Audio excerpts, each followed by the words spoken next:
South ఇండియాలోనే అతి తక్కువ ధరలకే రత్నాలందించే ఏకైక సంస్థ 6JVR. హలో నమస్తే, నేను Ashok. Welcome to reality check. ఏపీలో ప్రధాని నరేంద్ర మోదీ ఎన్నికల ప్రచారం చేస్తున్నారు. ఈరోజు రాజమండ్రిలో అలాగే అనకాపల్లిలో ప్రధాని మోదీ ఎన్నికల ప్రచారాన్ని చేశారు. అయితే ఈ నేపథ్యంలోనే జగన్మోహన్ రెడ్డి పైన ప్రధాని మోదీ కొన్ని సంచలన వ్యాఖ్యలు చేశారు. ఏపీ అభివృద్ధి పైన అలాగే అవినీతి జరుగుతుందంటూ కూడా కామెంట్ చేస్తూ ఉన్నారు.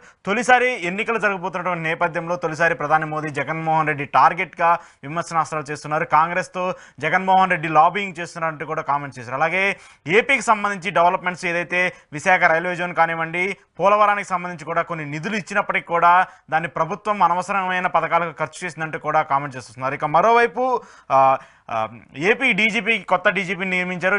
కొత్త డీజీపీ నియమించిన తర్వాత ఏపీ రాజకీయాలని కొన్ని టార్గెటింగ్గా చేస్తున్నారు. సో వీటి గురించి ఈరోజు రియాలిటీ చెక్లో డిస్కస్ చేద్దాము. దీనిపైన రియాలిటీ చెక్లో పార్టిసిపేట్ చేయడానికి కేఎస్ ప్రసాద్ గారు మనతో పాటు లైవ్లో జాయిన్ అవుతారు. ప్రసాద్ గారు నమస్తే. నమస్తే అండి. సో మోదీ గారు ముందు కామెంట్స్ చూశారు. ఎందుకంటే జగన్మోహన్ రెడ్డి మీద ఇప్పటిదాకా ఏం టార్గెటింగ్ చేయనటువంటి మోదీ ఈరోజు డైరెక్ట్ అటాక్ చేస్తూ వస్తున్నారు. ఏం చెప్తారు దానికి? నిన్న ఇవాళ ఆంధ్రప్రదేశ్ తెలంగాణలో తిరుగుతున్న జగన్మోహన్ రెడ్డి గారిని తిడుతున్న ఈ ఎన్డీఏ కూటమిలో ఇవాళ పిల్లికి ఎలక్షన్ లాగా నరేంద్ర మోడీ కూడా తోడే. ఆయన పోనీ మనస్ఫూర్తిగా తిట్టాడంటే చూడండి, వాళ్ళ సినిమాలో మంచి విష్ణు మంత్రాలు రాకపోయినా వేపనలతో కూర్చుని మామ అంటూ ఉంటాడు అలా స్వాహ స్వాహ అని. అలా ఏదో రెండు మాటలు వాడు తప్పదు కదా అని జగన్మోహన్ రెడ్డి అన్ని వెంటనే ఇమీడియట్ గా పాసింగ్ బాల్ లాగా కాంగ్రెస్ మీద పడిపోతుంది. లబోదిమో ఎక్కడ తీసుకెళ్ళడం, అల్లాడి ఇంట్లో డబ్బులు దొరికి లీడ్ ఇంట్లో డబ్బులు దొరికి అని పెట్టగలరు. తెలంగాణలో ఒక కట్టుకథ చెప్పాడు, పసుపు బోర్డు ఇస్తాడట. ఇదేమో 2019 ఎలక్షన్ అనుకున్నాడు, 2024 ఎలక్షన్ అనుకున్నాడు. 2019 ఎలక్షన్ లోనే అరవింద్ బాండ్ పేపర్లో నా వసీల పర్వతం వల్లకడనిస్తే మొన్న ఎమ్మెల్యే ఎలక్షన్ నిలబడితే దండం అనిపించారు. ఇప్పుడు ఆ సభలు ముగించుకుని ఇక్కడ ఆంధ్రప్రదేశ్ కి వచ్చి ఎన్డీఏ కూటమిలో ఈ రాజమండ్రి సభలో ఈ అభంశోభం తెలియని చిన్నపిల్లల్ని, బుద్ధి జ్ఞానం లేని పవన్ కళ్యాణ్ కూర్చోబెట్టారు. ఎందుకు చెప్తానంటే పవన్ కళ్యాణ్ స్పీచ్ నేను నిరంతరం విన్నాను. ఇక్కడ నేను తిరుపతిలో వాళ్ళ హోటల్లో కూర్చుని విన్నాను. ఏం మాట్లాడాడండి, ఇది ఏమైనా సన్మాన సభ?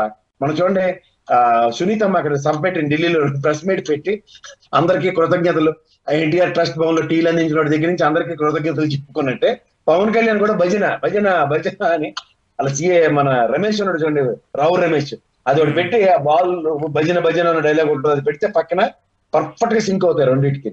ఎందుకంటే నరేంద్ర మోడీని పొగడే సభ అనుకుంటాడో లేకపోతే ఎన్డీఏ కూటమిలో వాళ్ళ ప్రైమరీ ఎజెండాలు. ఇప్పుడు నిన్న భువనేశ్వర్ లో బీజేపీ ఒక మేనిఫెస్టో రిలీజ్ చేసింది. ఇక్కడ ఆంధ్రప్రదేశ్ లో 2 సభల్లో నరేంద్ర మోడీ సమక్షంలో కూడా వాళ్ళు మేనిఫెస్టోలు రిలీజ్ చేసుకోకుండా ఏం చేస్తున్నారండి?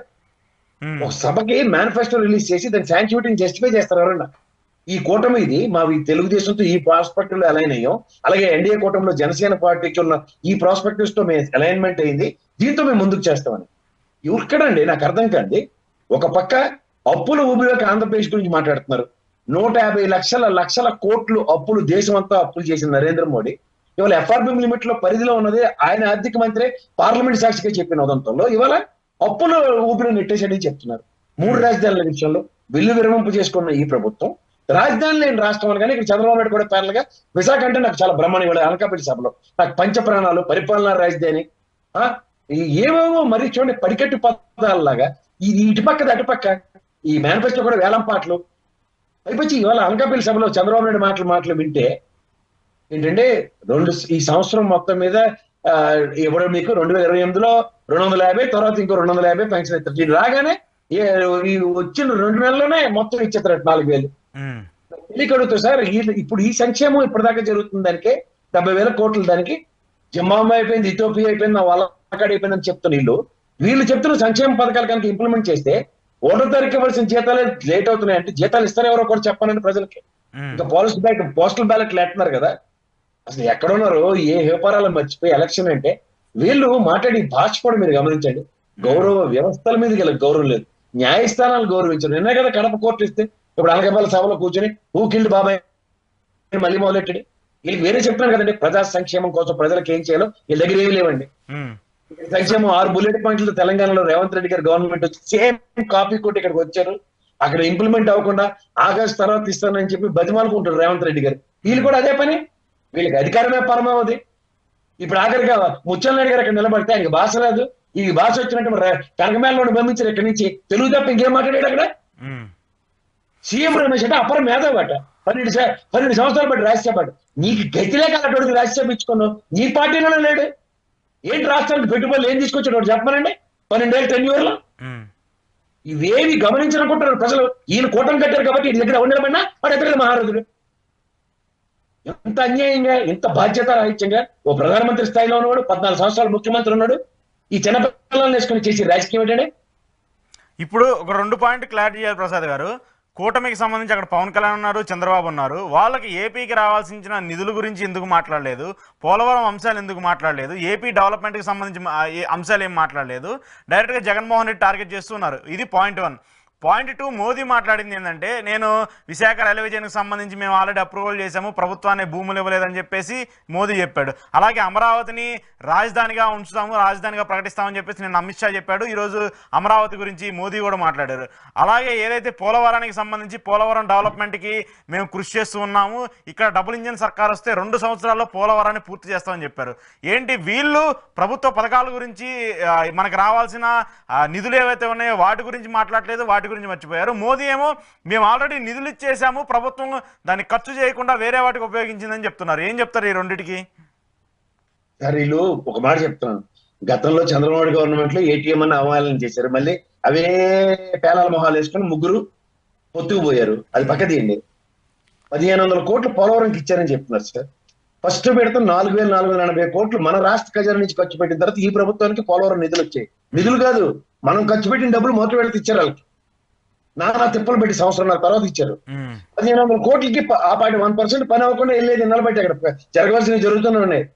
మీకు వాస్తవానికి నిజంగా పోలవరం జాతీయ ప్రాజెక్టు కంప్లీట్ చేయవలసింది నరేంద్ర మోడీ 10 సంవత్సరాల ప్రభుత్వం. అది విభజన హామీ. ఆ విభజన హామీలో ఉన్నదాన్ని పోలవరం కట్టకుండా ఇక్కడ కేవలం రాష్ట్ర ప్రభుత్వాలు, గతంలో తెలుగుదేశాన్ని ఇప్పుడు వైఎస్ఆర్సీపీని వీళ్ళకి ఎలక్షన్ మోడీల కింద వాడుకోవడానికి ఉపయోగపడుతుంది. మీరు ఇంకోటి గమనించండి, విశాఖ రైల్వే జోను విభజన హామీ మనకి పెట్టవలసింది. 10 ఏళ్ళు బట్టి చేయని వాళ్ళు ఇప్పుడు చంద్రబాబు నాయుడు ఏమో అచ్చాని పచ్చబోసలా నరేంద్ర మోడీ భరోసా అట. 10 ఏళ్ళు బట్టి ఆయన ప్రధానమంత్రి ఉండి మన రాష్ట్రానికి ఎంత వివక్షకు గురి చేస్తే 5 సంవత్సరాలు ఈ టెన్యూర్ లో ధర్మపాలన దీక్షలను నువ్వు చేస్తే ఇవాళ వచ్చి మళ్ళీ నరేంద్ర మోడీ భరోసా అంటే మళ్ళీ ఇంకో 5 ఏళ్ళు మోసపోవడాక ఏం మాట్లాడతారండి?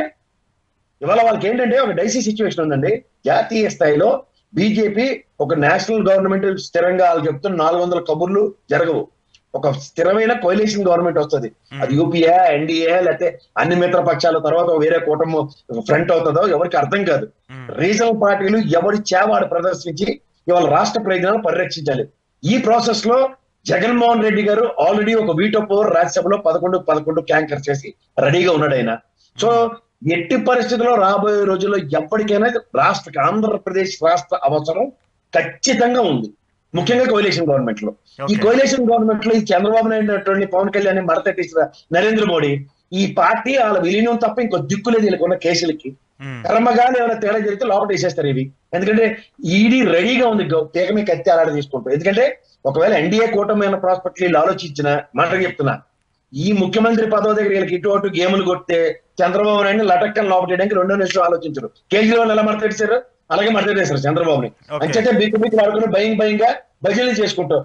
ఆ ఇవాళ చూడండి అనకాపల్లి సభలో నాగబాబుని పక్కన కూర్చోబెడితేనే ఇలా బేరాతనం అర్థమైంది. ఈ పవన్ కళ్యాణ్ లాంటి వాడికి రాజమండ్రి సభ కానీ ఇక్కడ ఊళ్ళో లేదు. చంద్రబాబు నాయుడు అంటే ఏదో పెద్ద తీసిమారు కానీ ఇటువంటి తిరుగుతారు. ఎవడండి పవన్ కళ్యాణ్? ఎవరికే నేను చెప్తున్నాను కదా, నిలకలు లేని వాళ్ళు, అక్కడేమో ఉనికి లేని వాళ్ళని పక్కన కూర్చోబెట్టుకుని వీళ్ళందరికీ ఉనికి ఉంది, వీళ్ళందరితో ఏదో అయిపోద్దని భ్రమలు మనకు ప్రజలు కలిగి చేస్తే నవ్విపోతారు. రాష్ట్ర ప్రయోజనాల పరిరక్షణ ఒక చేత కాని ముఖ్యమంత్రిగా 5 సంవత్సరాల ప్రస్థానంలో ఉండిపోయి ఉద్యోగ కల్పన దగ్గర ఎంఎస్ఎంఈల త్రూగా 16,50,000 ఉద్యోగ కల్పన కల్పించింది వైఎస్ఆర్సీపీ ప్రభుత్వం. చంద్రబాబు నాయుడు ప్రభుత్వం అంటే దగ్గర 4 లక్షల మందికి కూడా ఉపాధి కల్పించలేపాడు. అండ్ అలాగే ఈయన చెప్పిన సిఐఏ సమ్మిట్లు వలకాళ్ళు 4 పెట్టామని చెప్పి 34,950 కోట్లు మాత్రమే ఇన్వెస్ట్మెంట్లు తీసుకొచ్చి 44,694 మందికి మాత్రం ఉపాధి కల్పించగలిగారు. ఈ ప్రభుత్వంలో 4,64,000 మందికి ప్రత్యక్షంగా ఈ ఇన్వెస్ట్మెంట్ 1,103 కోట్ల రూపంగా ఉపాధి కల్పించబడింది. ఎంఎస్ఎంఈలు 16,50,000, జాబ్ క్యాలెండర్ కి ధీటుగా 2,39,000 ప్రభుత్వ ఆదాయ వనరుల నుంచి ఇచ్చే ఉద్యోగాలకు కల్పన. అండ్ ఆర్టీసీ దగ్గర 57,000 మందిని ఆర్టీసీ ఉద్యోగస్తులు విలీనం. ఇది ప్రభుత్వ ప్రగతి. వీళ్ళు ఈ రోజు కడుతున్న పోర్ట్లు, నెక్స్ట్ మత్స్యకారుల కోసం చేస్తున్న ఫిషింగ్ హార్బర్లు, ట్విస్టింగ్ ల్యాండింగ్ సెంటర్స్ వీటిలన్నిటితోనూ బ్రహ్మాండమైన అభివృద్ధి. నేను ఉత్పత్తులు కూడా చెప్తాను. చంద్రబాబు నాయుడు ఆయనలో ఎగుమతులు దగ్గర 90,000 కోట్లు ఎంత ఉంటే మన దగ్గర ఇంకా ఈ పోర్టుల నిర్మాణం ఇంకా అవుతుంది సార్. 1,57,950 కోట్ల ఎక్స్పోర్ట్ రెవెన్యూ మనం సాధించుకోగలిగాం. ఈ ప్రభుత్వం 2 సంవత్సరాల కరోనా ఎక్స్క్యూజ్ తీసుకోకుండా 58 నెలల బాధ్యత వహిస్తున్న జగన్మోహన్ రెడ్డి వర్సెస్ వీళ్ళ చాటకాంతనం డొల్లతనం నిట్టనిలున దొరికిపోయిన తర్వాత కూడా ఈ కూటమి అనే పొత్తనే కథలకి ప్రజల్ని పక్కదారి పట్టించడానికి చేస్తున్న రాక్షస వికృత క్రీడని ఇది అప్రవించారు. ఓకే, సో ఇప్పుడు జగన్మోహన్ రెడ్డి గారు కొన్ని కీలక కామెంట్స్ చేశారు ప్రసాద్ గారు మచిలీపట్నం సభలో. ఇక్కడ కుట్ర జరుగుతుంది, మనల్ని ఓడించడానికి కుట్ర జరుగుతుంది, ఇక్కడంతా కూటమిగా ఏకమయ్యారు, రేపు ఎన్నికలు సాఫీగా జరుగుతాయో లేదో కూడా నమ్మకం లేదు, మీరే నాకు ధైర్యంగా ఉండాలి, మీరే నాకు అండగా ఉండాలని చెప్పేసి ఫస్ట్ టైము కేంద్ర ప్రభుత్వాన్ని కామెంట్ చేస్తూ మోదీని కామెంట్ చేస్తూ మాట్లాడారు. ఇప్పటిదాకా ఎప్పుడు ప్రధానిని కానివ్వండి లేదంటే బీజేపీని కానీ టార్గెట్ చేస్తూ మాట్లాడని జగన్మోహన్ రెడ్డి ఈరోజు ఎన్నికలు సాఫీగా జరుగుతాయో లేదో నాకు భయం వేస్తుంది అన్న మాటకి ఎలా తీసుకోవాలి? ఇప్పుడు మీకు ఒక మాట చెప్తా సార్. అతను వీళ్ళందరూ కలిసి ఆయన మీద యుద్ధం చేస్తుంటే ఒక్కడు ఒంటరివాడు ఆయన పోరాటం ఆయన చేస్తున్నాడు. వీళ్ళక కడప కోర్టు కేటగారికల్ గా ఫుడ్ డౌన్ చేసి వివేకానంద రెడ్డి గారి మర్డర్ విషయం మాట్లాడకూడదని చెప్పి వీళ్ళు బుల్డోస్ చేసి అవతల సునీతమ్మని కానీ ఇతర చంద్రబాబు నాయుడు కానీ బలం కళ్యాణ్ కానీ ఏమీ తెలియని లొకేషన్ కానీ నిలవరించలేని నిస్సహాయ స్థితిలో వ్యవస్థలు ఉన్నప్పుడు తర్వాత నిన్నగాక మొన్న ఆయన మీద రాయిదాడి జరిగి ఇదే చంద్రబాబు నాయుడు నేను చంపేస్తానని బెదరగొడుతున్నప్పుడు, చంపితే దిక్కేంటని బెదిరిస్తున్నప్పుడు, ఒక్క వ్యక్తిగా ఉన్నప్పుడు నిజంగా ప్రజలందరూ ఆయన వెనకాతలు ఉండొచ్చు. కానీ ఒక వ్యక్తి పోరాటం చేసినప్పుడు ఎంత కాదన్నా ఒక ఇది ఉంటుంది కదా, అభద్రతా భావం ఉంటుంది కదా. నేను వ్యవస్థను నమ్ముకున్నాను, ప్రజలను నమ్ముకున్నాను, మధ్యలో ఈ పాబంధకాలు క్రియేట్ చేస్తున్న వాళ్ళ మీద మనకు ఉన్న కన్నా ఆయనకి ఎక్కువ కన్సర్న్ ఉంటుంది కదా. ఎందుకంటే ఒక నిరంతర ప్రక్రియలో ప్రగతిని సంతరించుకుంటున్న ఈ రాష్ట్రం సడన్ గా మొనాటమీ బ్రేక్ అవుతుంది అనుకోండి, 2వ టర్మ్ కదా ఇది. వాళ్ళు ఏమి చేయలేక జగన్మోహన్ రెడ్డి మీద అక్కసుతో ఇవాళ నరేంద్ర మోడీ అనేవాడు చూడండి, మనకి అస్సలు చాట్కన్నప్పుడు మా ఇంటికి మా అన్నయ్యని తీసుకొస్తాం లేదా మా నాన్నని తీసుకొస్తాం పిల్లలు బాగా పోతారు చూడండి. చంద్రబాబు నాయుడు కూడా చూడండి వాళ్ళ అనకాపల్లి సభలో నరేంద్ర మోడీ వెళ్ళిపోయిన తర్వాత చెలరేగిపోతుంది. ఉన్నప్పుడేమో పవన్ కళ్యాణ్ ఏమో భజన జింగు చిక్కు అని భజన చేస్తాడు. ఏది టెర్రరిస్టులు ఎంటర్ అవ్వలేదట. అసలు ఏమైనా నేషనల్ ఛానల్ ఏమైనా ఫాలో అవుతాడా? ఎప్పుడైనా న్యూస్ చూసాడు ఆయన జీవితంలో? పుల్వామా దాడి ఎవరి మీద జరిగిందండి? పుల్వామా దాడి ఎవరి మీద జరిగింది? ఈ 10 ఏళ్ళు ఒక టెర్రరిస్ట్ లోపలికి భయపడ్డాడట. నిన్నే కదా భయ్ కాశ్మీర్ లో టెర్రరిస్టులతో వారైంది. నిన్న టెర్రరిస్టులు 10 మందిని మట్టు పెట్టారు. ఈ చొరబాట్లు నేను మీరు పుట్టకమంటు నుంచి ఉన్నాయి 370 ఆర్టికల్ రద్దు చేసామని కేవలం రద్దు చేశారు. కర్ఫ్యూ ఇప్పటికి సడన్లే, ఎలక్షన్స్ ఇప్పటికి పెట్టలే, పార్లమెంట్ ఎలక్షన్స్ మాత్రం జరుగుతున్నాయి. ఏం తెలిసి మాట్లాడతారండి వీళ్ళకి? ఏమైనా తెలిసి చచ్చినా వాళ్ళకడ ఆ చట్టవరం కలిసి పెట్టుకుని స్పీచ్ చదివినా అర్థం ఉంటుంది. ఏదో రాసుకొచ్చి దిక్కుమల పాయింట్. సముద్రాలు కెరటాలు కాలు దగ్గరకు వస్తే సముద్రం రాదు. ఓ సూర్యకాంత్ రిసెక్తున్నాడా సముద్రం దగ్గర నువ్వు వెళ్ళాలి కానీ సముద్రం నీ దగ్గర రాదు. కవిత్వం రాసిస్తాడు ఆ త్రివిక్రమలు అంటాడు. ఇవి వచ్చి మనకి పరిగెట్టి పదాలు, ఇవి రాజకీయాలు. మధ్యలో చంద్రబాబు నాయుడు గారిని జగన్మోహన్ రెడ్డి ఈ తిట్టుకుంటా చంద్రబాబు నాయుడిని నరేంద్ర మోడీని భజన. ఎవరండి వీళ్ళకి రాజకీయాలు నేర్పుతారు? ఒక ప్రాంతం పట్ల మమకారం ఉండాలి, ప్రాంతం పట్ల అవగాహన ఉండాలి, ప్రాంత రక్షణకి ఏం చేయాలో తెలియాలి. ప్రాంతీయ పార్టీ అంటే ఏంటనుకుంటున్నారు సార్? ప్రాంత పరిరక్షణ కోసం ఆవిర్భవించింది. తెలంగాణలో చూస్తున్నాం కదా సార్, ఒక్కరు చెంపిన విస్తర చేస్తారు ఎడికి పడితే. సో ఇప్పుడు జగన్ గారి కామెంట్స్ ఎలా తీసుకోవాలి? ఇప్పుడు డీజీపీని మార్చడాన్ని ఒక దాన్ని అటాచ్ చేస్తూ తీసుకోవాలి. అలాగే పథకాలకు సంబంధించి ప్రభుత్వ పథకాలు ఏదైతే ఉన్నాయో వాటికి నిధులు ఇవ్వవద్దు, నిధులు ఆపేయండి అని చెప్పేసి ఈరోజు ఈసీ క్లియర్ గా డిక్లరేషన్ ఇచ్చింది ఎన్నికల వరకు. సార్ ఇక్కడ మనకి చూడండి, రైతు బంధు వేస్తానంటే ఆపండి ఎద్దు ఉంది. దానికి ఏమైనా బాధ్యత ఉంటుంది ఎలక్షన్ కమిషన్ కి? తర్వాత పోయి ప్రజలే కదా. మీరు ఇక్కడ రైతు బంధుకి ఏం చేసి ఇలాగా షెడ్యూల్ లాగా అడ్డుపడింది ఎలక్షన్ కమిషన్. ఏమైంది చెప్పండి? ఇప్పటికి వచ్చింది రైతు బంధు? చెప్పండి సార్, మీరు జర్నలిస్ట్ కదా. రాలేదు మనం చాలా సార్లు మాట్లాడుకున్నాం దాన్ని. చెప్పండి దానికి అడ్డుపడితే ఎవరండి హక్కులు ఇస్తారు? నాకు అర్థం కాదు. ఇది 5 సంవత్సరాల పాటు జరుగుతున్న ప్రక్రియకి ఇవాళ ప్రజలకు ఏదైనా సంరక్షించే కార్యక్రమానికి ఓ ప్రభుత్వం వెనక ముందు చేసి ఒకటి ఇస్తుందంటే వీళ్ళకి ఎలక్షన్లో నిలిపోయి ఆ పాపాలు క్రియేట్ చేసుకుంటే తర్వాత ఇప్పిస్తుందా మరి ఎలక్షన్ కమిషన్ ఇది అయిపోయినాక? ఏది ఇప్పించిందా మీకు? తెలంగాణలో ఇప్పించిందా? ఇది తెలుసుకోమని ప్రజల్ని ఎవరండి రాత్రి మన నేత మీదకి వచ్చి మన డిసైడ్ చేయడానికి మార్చుకొస్తున్నారు కదా. డీజీపీని సిఎస్ని కావాలంటే ఎవరు కావాలంటే మార్చుకోమనండి. ప్రజలకి ఒక ప్రభుత్వం తీసుకున్న సంక్షేమాన్ని ఆపడానికి ఎవరిచ్చే హక్కు? 5 ఏళ్ళు బట్టి నిలవరించమనండి. లేకపోతే మేనిఫెస్టో రిలీజ్ చేస్తున్నప్పుడు పిల్లక పట్టుకోమనండి. ఇవి ఎలా ఆచరిస్తాయో చెప్పమనండి. ప్రతి నియోజకవర్గంలో ఎలక్షన్ కమిషన్ పోస్టర్లు పెట్టమనండి. ఈ తెలుగుదేశం ఇచ్చిన హామీ ఇది ఆచరణ సాధ్యం, వైఎస్ఆర్సీపీ ఇచ్చింది ఆచరణ సాధ్యం, ఇది ఆచరణ సాధ్యం కాదు, మిమ్మల్ని పక్కదారి పట్టించడానికి ఈ పార్టీలు ఇలా మోసం చేస్తున్నారని బాధ్యత వహించమనండి. ఆ బాధ్యత రాహిత్యంగా వ్యవహరిస్తూ ఇవాళ వాళ్ళు ఎవడో 4-5 వాళ్ళకి అచ్చకం పచ్చకం కబుర్లు చెప్తే వాళ్ళకి అనుగుణంగా తీసుకునే దిక్కుమాల నిర్ణయాలు. సో దీనివల్ల ఇబ్బంది ఉండదంటారా ప్రభుత్వానికి కానివ్వండి, ప్రస్తుతం ఉన్నటువంటి గవర్నమెంట్కి? సార్ ఒకటి ఇప్పుడు వాలంటరీ వ్యవస్థ 2 నెలల బట్టి తీసి ఇబ్బంది పెడుతున్నారు.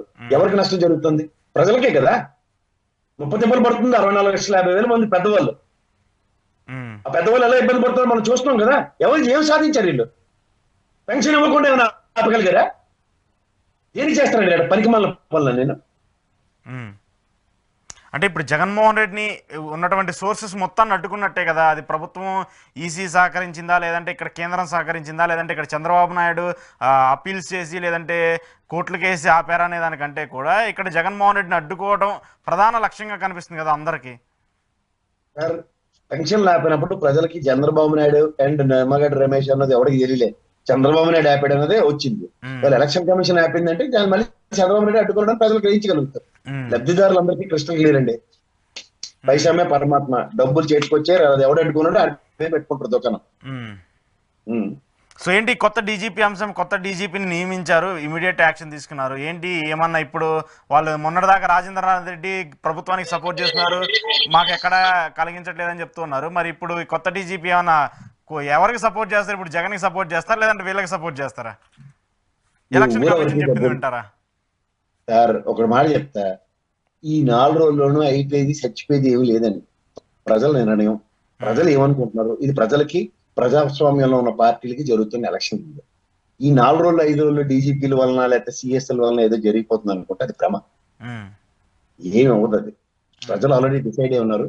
ప్రజలకు ఏం కావాలో బాగా తెలుసు. ప్రజలు నిర్ణయించుకుంటారు. అందుకని ఇంకేం ఈ సిఎస్ఎల్ మార్పులు ఇవన్నీ ఓవర్ యాక్షన్ లో ఎలక్షన్స్ ముందు సర్వసాధారణం. ఇక చూడండి, వాతావరణ శాఖ హెచ్చరిస్తుంది ఏమని, ఉరుములతో కూడిన వర్షం పడుతుంది, చచ్చినా పడదు మనకి. అలాగే ఎలక్షన్ కమిషన్ కూడా ఎలక్షన్ ముందు వాళ్ళు ఎలక్షన్ చేసామనిపించుకోవాలంటే ఒక దిక్కుమాల ప్రొసీజర్ ఒకటి ఉంది. ఎవరికి పూర్వకాలంలో ఇప్పుడు బ్రిటిషర్ల కాలం నుంచి ఉన్న దరిద్రగొట్టు ప్రొసీజర్, దాంట్లో ఒక్కటి దమ్మిడికి పనికొచ్చింది ఉండదు, ఒక డిస్కషన్ ఉండదు ఒకటి. ఇది ఒక టైం వేస్ట్ కార్యక్రమం. సో ఇప్పుడు ఏంటి ప్రసాద్ గారు, ఎలక్షన్స్కి ఖచ్చితంగా 4 రోజులు టైం ఉంది. ఇప్పుడు మోదీ వచ్చి డైరెక్ట్గా ఎంట్రీ ఇచ్చి డైరెక్ట్గా జగన్మోహన్ రెడ్డిని టార్గెట్ చేస్తూ జగన్మోహన్ రెడ్డిని కామెంట్ చేస్తూ మాట్లాడుతున్నారు. ఇప్పుడు జగన్మోహన్ రెడ్డి కొంత మోదీని కానివ్వండి, ఇక్కడ ఉన్నటువంటి కూటమిని కానీ కామెంట్ చేస్తూ మాట్లాడుతున్నారు. ఇది ఏమైనా డైవర్షన్ పాలిటిక్సా, ఏమైనా చేంజ్ ఓవర్ కోసం ఏమైనా స్ట్రాటజీస్ ప్లాన్ చేస్తున్నట్టు కనిపిస్తుంది? ఎందుకంటే ఈ 4 రోజుల్లో వ్యవధిలోనే ఇలా డైరెక్ట్గా ఇద్దరు పెద్ద వ్యక్తులు కొట్టుకోవడం అనేది. ఇప్పుడు మీకు చిన్న విషయం చెప్తా సార్. చిన్నప్పుడు మీ స్కూల్లో దెబ్బలాట్లు అవుతుంటే మీ ఫ్రెండ్ నేను మిమ్మల్ని కొట్టాడు. కొట్టగానే ఇంట్లోకి మీ నాన్నగారికి వచ్చి కంప్లైంట్ ఇచ్చారు, నాన్న ఆడ కొట్టాడు నన్ను, రేపు స్కూల్కి వచ్చాడు బెదిరించాను. మీ నాన్నగారు వచ్చాడు, ఏమైనా కొడతారా? ఏం చెప్తారు? మా అయితే అలా కొట్టుకోకూడదు నాన్న, ముక్కు కోసేస్తాను ఇంకోసారి అలా పని చేస్తే. ఇద్దరు ఫ్రెండ్స్ కదా అని చెక్ ఇచ్చి పంపిస్తారు. అవునా కదా? సేమ్ నేను కొట్టినట్టు నువ్వు గెలినట్టు నువ్వు ఏడ్చినట్టు. నిజంగా ఏడ్చేది లాస్ట్కి ఎన్డీఏ కూటమి. సో అయితే ఇప్పుడు ఇది కూడా గేమ్ ప్లానే అంటారు. పట్టించుకుంటుంది. ఏమైనా పనికొచ్చి 10 ఏళ్ళు బట్టి ఏమైనా బీజేపీ కూడా ఏమైనా పనికొచ్చిన పని చేస్తే ఈ పనికొచ్చిన తీసుమార్కాన్ని పని చేశారు. ఎలా చేయాలి? నేషనల్ హైవే ఏమనంటే ఇక్కడ నుంచి కలకట్ట వెళ్ళాలంటే మన ఆంధ్రప్రదేశ్ నుంచి రోడ్డు వేయకుండా వేరే మార్గం ఉంటే వేసుకుని వెళ్ళకపోమని సార్. ఎందుకు హిందుత్వాన్ని ఎందుకు తీసుకొస్తున్నారు? ఇప్పుడు సడన్ గా హిందుత్వాన్ని ఎందుకు తీసుకొస్తున్నారు? జగన్మోహన్ రెడ్డి హిందువులకు అన్యాయం చేశాడు, ఇక్కడ గుళ్ళని సంరక్షించలేదు, తిరుపతిలో అంతా అవినీతి జరుగుతుంది, అక్కడ మత ప్రచారం జరుగుతుంది, మత మార్పులు జరుగుతున్నాయని చెప్పేసి నిన్న అమిత్ షా కామెంట్ చేశారు. రామ మందిరానికి మేము ఇన్విటేషన్ పంపిస్తే రాలేదని చెప్పేసి కామెంట్ చేస్తూ వస్తున్నారు. సడన్ గా ఎందుకు ఈ డైవర్షన్ పాలిటిక్స్? సార్ రామ మందిర ఇన్విటేషన్ మళ్ళీ ఇంకొకసారి రీకలెక్ట్ చేసుకుందాం. వీళ్ళు మనం మోహన్ బాబు గారి కబుర్లు మాట్లాడొద్దని చెప్పను, మంగళవారం కబుర్లు లేదా మోహన్ బాబు కబుర్లు మాట్లాడొద్దని చెప్పు. ఎందుకంటే యోగి ఆదిత్యనాథ్కి చీఫ్ మినిస్టర్ స్టేటస్ లో ఆయన తప్ప ఎవరికి పిలుపులేదు ఉత్తరప్రదేశ్ ముఖ్యమంత్రి అని. ఎవరికంటే కథలు చెప్తారు. ఆ రామ మందిరం కట్టారనుకున్నారు, చిన్న బాలరాముడిని వాజ్పేయి గారి ముఖంతో పెట్టారు అక్కడ. అది ఇంకా కనీసం 1/4 పని కూడా కాలే. వీళ్ళేమో కాంగ్రెస్ ని ఆ మహానుభావుడు మన్మోహన్ సింగ్ గారి ఆధ్వర్యంలో ఉన్న పివి నరసింహరావు గారిని ఇచ్చుకుంటున్నారు. అందుకే వీళ్ళకి గతి లేక పివి నరసింహరావు గారి భారతరత్న కూడా ఇచ్చుకున్నారు. వీళ్ళ పనికి మన కాకం కబులు వినడానికల్లా నార్త్ ఇండియాలో ఉంటారు ఆ అమాయకులు, వాళ్ళకి చెప్పుకోమని రాముడు అంటే ఏంటి తెలియని వాళ్ళు. మనకి గర్వంగా రాష్ట్రం ఎడగొట్టుకున్నా సరే ఒక ఒంటిమెట్ట ఉంది. ఇది రాముడి కళ్యాణం కళ్యాణం అయిన వెంటనే ఉన్న ఒంటిమెట్ట రాముడి కళ్యాణానంతరం ఉన్న భద్రాచలం కూడా ఉన్నది మన దగ్గర. ఉమ్, సీతమ్మ వారు ఇక్కడ నడిచిన ప్రాంతం ఉంది. సీతమ్మ గారు పురుడు పోసుకున్న ప్రాంతం ఉంది మన ఆంధ్రప్రదేశ్ లో, అదే రామతీర్థం. ఉమ్, ఇప్పటికి కూడా పురిటి వాసన పోకుండా ఉంటది.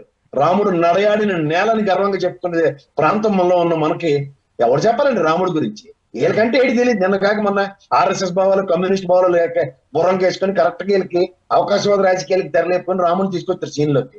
ఉమ్, మనకు ప్రతి వీధికి ఒక రాముడు ఉంటాడు, ప్రతి వాడి గుండెల్లో రాముడు ఉంటాడు. ఇంటి ఎలవెలుపులో రాముడు మనకి వీళ్ళెవరండి మనకి చెప్పడానికి? రైట్, చూద్దాం ఈ ఇంపాక్ట్, మోదీ ఇంపాక్ట్ ఎంతవరకు ఉంటుంది కూటమి మీద, జగన్మోహన్ రెడ్డి మీద అనేది కూడా చూద్దాం. థ్యాంక్ యూ ప్రసాద్ గారు. ఇది ఈరోజు ప్రసాద్ గారితో ఎక్స్క్లూజివ్ రియాలిటీ చెక్. చూస్తూనే ఉండండి ఈహా టీవీ.